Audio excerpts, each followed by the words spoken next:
Hello, thank you for joining us. President Trump hosted French President Emmanuel Macron at the White House today, Monday. Top of mind for the two leaders was Ukraine. The Trump administration began talks with Russian officials last week on a path forward for ending the war. The president now says the war could end within weeks.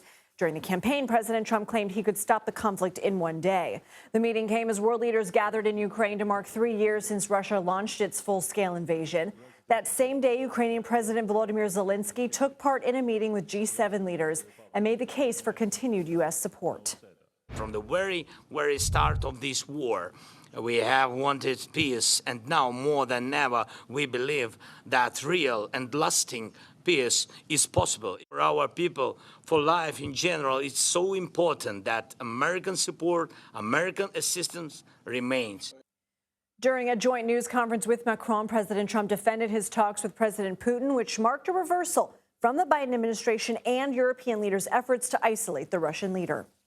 But when I got here, one of the first calls I made was to President Putin, and we were treated with great respect, and they want to end this war. There is a new U.S. administration, so this is a new context.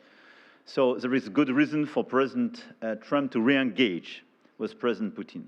CBS News politics reporter Zak Hudak joins us now. Zak, good to see you. Macron was the one who hosted European leaders in Paris last week. This was in direct response to Europe being left out of U.S.-Russian talks in Saudi Arabia. Did President Trump and Macron come to a shared understanding on the path forward? Lindsay, to see the two of them talking today, they were about as friendly as they ever are with each other. But if you look at the things they were actually saying, they are not entirely on the same page. President Trump was asked if Vladimir Putin is a dictator, and he would not say that he is. He actually wouldn't really answer the question. Meanwhile, you had Macron saying that Russia is the clear aggressor in this situation.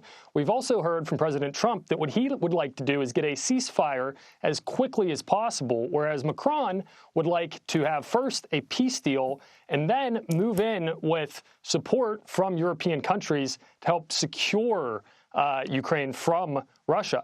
Now, the one thing that is notable that I think the two of them have come together on finally is the idea that when all is said and done, there will be a need for some European security forces to help keep peace in the region. President Trump also said he may soon meet with Ukrainian President Volodymyr Zelensky to sign a deal on rare minerals. What would that deal look like, and what do we know about this possible meeting?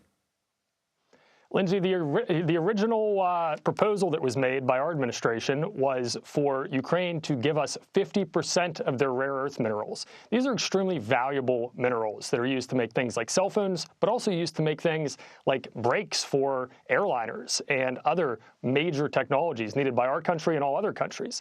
The majority of those minerals come from China, but China has majorly been cracking down on exports of them. So the U.S. has been looking for a way to get them more cheaply and to have a solidified way to get them in case they become more difficult to get from China. That initial offer of 50% was rejected, but it sounds like, based on the way the president's talking about it, there's been some movement on Ukraine's end, and he actually said that President Zelensky could come as soon as this week, if not next week, to be in the Oval Office and sign an agreement on those minerals. President Trump was asked whether 25% tariffs on goods from Canada and Mexico will go into effect next week, of course, after that 30-day pause ends. What did he say? He said that they will, Lindsay, and this is something that has been, in spirit, a campaign promise. He said repeatedly that our neighboring countries are not properly taxed. But more than anything, this is a negotiating tactic that he's using. He wants Canada and Mexico to crack down more on undocumented immigrants crossing from their country into ours and on fentanyl coming into our country from theirs. This is basically him saying, look, if you do not crack down on that, we are going to create a financial burden for your country. So help us protect our country. Otherwise, we are going to hurt you financially. The Social Security Administration Monday announced the closing of a component within the agency, the Office of Transformation, saying employees in this office will be placed on administrative leave effective Monday. What do we know? Lindsay, this is the latest in a string of firings of federal employees that we've seen headed up by Elon Musk's DOGE, that is the Department of Government Efficiency. We had, over the weekend, an email go out to all government and federal employees telling them to reply to that email with 5 bullet points explaining things they did last week, and that if they didn't reply, that would be taken as a resignation. Now, the administration walked that back today, telling heads of those agencies and the HR departments of those agencies that they can actually disregard that. They do not need to fire employees that don't respond to that email. But nonetheless, we've seen over the past few weeks over 10,000 federal employees be laid off and lose their jobs. And this is just the latest, what you mentioned, in that effort of Donald Trump and Elon Musk to minimize waste and really shrink down the federal government and the power that the federal government has with these agencies. Zak Hudak, thank you so much.